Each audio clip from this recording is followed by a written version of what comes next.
नारळ आहेत, त्याच्यामध्ये आपण पाणी पण सोडले आहे. आणि मध्ये जे आहे हे तण उगवलं होतं,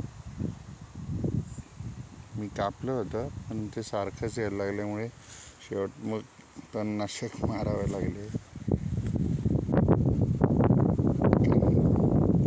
ते सारखं उगवल्यामुळे जाता येत नव्हते. ते आता बाकीच्यांचे ते वेगळे वेगळे लावले. हे कवठाचं झाड आहे, आपण कवट आणतो बरेच वेळा, त्याचं झाड आहे. आता अंधार पडायला लागलाय. सगळ्या मका, ज्वारी असे वेगवेगळी पिकं सगळ्यांनी लावलीत.